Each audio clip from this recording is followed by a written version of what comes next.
حضرت آدم علیہ السلام پہ ہم گفتگو کرتے ہیں، ہم نے بات یہ کی کہ اللہ تبارک و تعالیٰ انہیں وحی فرمایا تھا اور کہا تھا کہ 4 چیزوں کی رعایت کرنا۔ ایک میرا حق، وہ یہ ہے کہ تم میری عبادت کرو اور میرے ساتھ کسی کا شریک نہ ٹھہراؤ، اور تمہارا حق رب کے اوپر یہ ہے کہ تم جو عمل کرو اللہ تعالیٰ اسے قبول کرے، اس کا مکمل تمہیں اجر و ثواب دے، آپ اس کے ثواب میں تھوڑی سی بھی کمی اور زیادتی نہ ہو۔ تیسرا معاملہ ہے جو رب اور بندے کے درمیان ہے، وہ یہ کہ بندہ اپنے رب سے ہی مانگے اور رب سے ہی دعا کرے، اور اللہ تبارک و تعالیٰ کے ذمہ کرم پر ہے کہ اپنے بندے کی دعا قبول کرے، وہ جو مانگ رہا ہے وہ عطا کر دے۔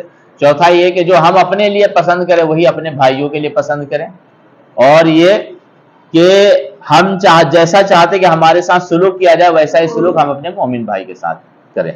آگے بڑھتے ہیں کہ ابن عساکر حضرت انس بن مالک رضی اللہ تعالیٰ عنہ سے مرفوعاً روایت کرتے ہیں کہ حضرت آدم علیہ السلام اپنی آخری عمر میں، جبکہ ان کی اولادوں کی تعداد 40,000 آدمیوں تک پہنچ گئی تھی، خاموشی اختیار کر لیے، یعنی اپنی آخری عمر میں بالکل خاموشی اختیار کر لیے، اور ان کی اولادوں کی تعداد تقریباً 40,000 تک پہنچ گئی تھی، اولاد کے پوتا پوتی نواسی وغیرہ کو ملا کے، نواسے نواسیہ کو ملا کر انہوں نے کم بولنا لازم کر لیا۔ اب ان کی جو اولادیں تھی انہیں فکر لاحق ہوئی کہ ابا آخر ہم سے کیوں بات نہیں کر رہے، تو ساری اولادیں اکٹھا ہو کر حضرت آدم علیہ السلام کی خدمت میں حاضر ہوئی اور عرض کرتے کہ اے والد محترم، آپ ہم سے گفتگو کیا کرتے تھے لیکن اب بات بند کر دیے، کیا ہم لوگوں سے آپ کی شان میں کوئی کمی ہو گئی ہے، آپ کی خدمت میں کوئی کوتاہی ہو گئی ہے تو آپ ہمیں بتائیں، ہم آپ سے معافی مانگ کر اپنے رب کو راضی کر لیں گے اور آپ کو بھی ہم راضی کر لیں گے۔ حضرت آدم علیہ السلام کہتے کہ تم سے کوئی کمی نہیں ہوئی ہے، ہوا یہ کہ اب آخری عمر کے آخری پڑاؤ پر ہوں، اور میرے ایک فعل کی وجہ سے مجھے جنت سے نکال کے زمین پہ اتار دیا گیا تھا، اور زندگی میری اسی فکر میں گزر گئی کہ کسی طرح پھر میں اس مقام پر پہنچ جاؤں۔ تو اللہ تبارک و تعالیٰ نے میری طرف وحی کی کہ آدم، اگر تو چاہتا ہے کہ میرے پڑوس میں آ جائے تو بات کرنا کم کر دو۔ مطلب عام طور پہ جو دیکھیں ایک چیز شرعیت کے لیے بات کرنا ہے، جیسے ابھی ہم جو بات کر رہے ہیں اس کی ہر ایک بات پہ مجھے ثواب ہے، فالتو میں ہم جو باتیں کرتے رہتے ہیں وہ باتیں بند کر کے اگر آپ دین اور اچھی باتیں کر رہے ہیں تو آپ کو کرنے کا حکم ہے، لیکن بے لغو بے مقصد باتیں ہو رہی جس کا کوئی فائدہ نہیں ہے تو اس سے بہتر ہے کہ آپ ذکر و اذکار کریں یا کتابیں پڑھیں، قرآن کی تلاوت کریں۔ ابن صلاح یہ محمد بن نصر سے روایت کرتے ہیں کہ حضرت آدم علیہ السلام نے اپنے رب کی بارگاہ میں عرض کرتے ہیں کہ اے رب کریم، میں چاہتا ہوں کہ میری عمر کی سانسیں سب تیری حمد و تسبیح میں گزر جائے۔ آخری عمر میں کہتے ہیں کہ اللہ تبارک و تعالیٰ اب میری خواہش یہ ہے کہ میری جتنی بھی سانسیں بچ گئی ہیں یہ سانسیں سب کی سب تیری حمد و تسبیح میں گزر جائے، لیکن تو نے مجھے ہاتھ کی کمائی کا بھی حکم دیا ہے تو کمائی میں بھی لگا رہتا ہوں، اور ادھر کیا ہے تیری تسبیح و تمحید بھی کرنا چاہتا ہوں، تو مجھے ایسی چیز کی تعلیم فرما جو مخلوق کی سب تسبیح و حمد کی جامع ہو۔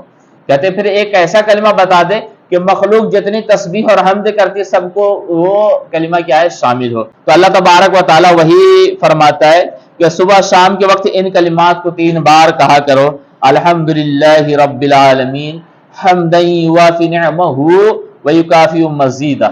اس کلمے کی برکت یہ ہے کہ یہ کلمات اللہ کی تمام حمد و تمام تسبیحات کی ساری قسموں کو شامل ہے، ساری کی ساری قسموں کو شامل ہو۔ یہ بات کون کہ ہے؟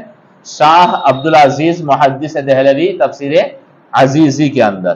حضرت قتادہ رضی اللہ تعالیٰ عنہ فرماتے ہیں کہ آدم علیہ السلام اپنی پوری زندگی زمین کا پانی نہیں پیے، بارش جو ہوتی تھی اسی پانی کو اکٹھا کر کے اسی کو نوش فرمایا کر۔ اور ایک بات بتاؤں، حقیقت بارش کے پانی میں بہت ہی شفا ہے۔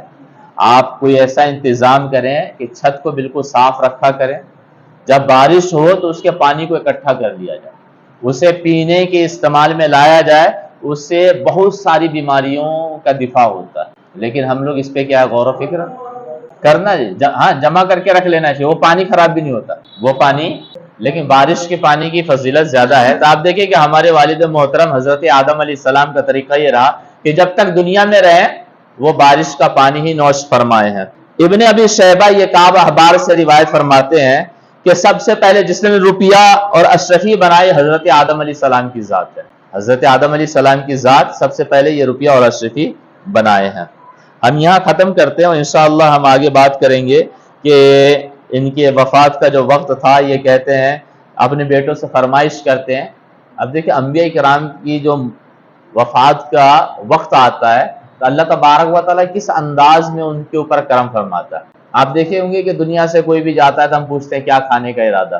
حضرت آدم علیہ السلام اپنے بیٹوں سے کہتے ہیں کہ بیٹو مجھے جنتی پھل کھانے کی خواہش ہو رہی ہے. تو ان کے زمانے میں طریقہ یہ تھا نا کہ ان کے بیٹے اگر رب سے کچھ مانگنا چاہتے ہیں تو ابھی جہاں کعبہ ہے نا وہاں پہ پہنچ جاتے اور رب سے مانگتے، جو بھی مانگتے اللہ تعالیٰ عطا فرماتے. یہ بات سمجھ میں آ رہی ہے؟ تو کل ہم اس روایت کو پڑھیں گے انشاءاللہ.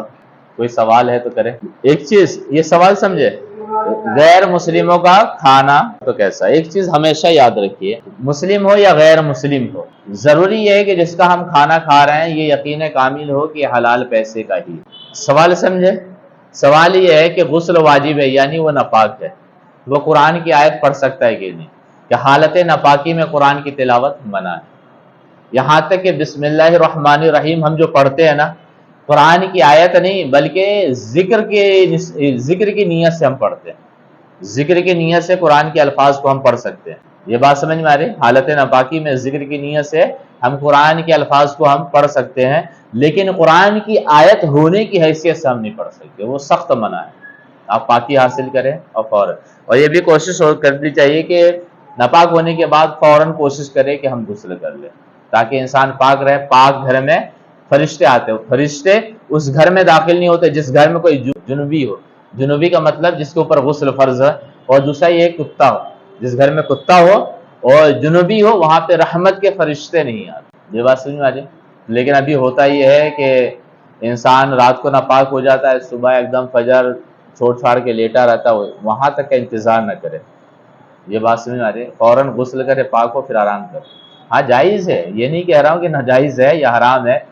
آپ کے لیے حکم یہ ہے کہ مثال کے طور پہ کوئی انسان اپنی بیوی کے پاس گیا، ناپاک ہوا، وضو بنا لے. اگر دقت ہے اس وقت نہانے میں، وضو بنا لے، سو جائے، فجر سے پہلے اٹھے، غسل کرے، فجر کی نماز پڑھے. اس کے باوجود بھی اگر لے گیا تو پھر وہ کیا ہے، نماز چھوڑنے کی وجہ سے گناہگار ہے. اور پھر اس کے بعد جتنی تاخیر کرے گا رحمت کے فرشتے اتنی دیر تک اسے گھر میں نہیں آئے.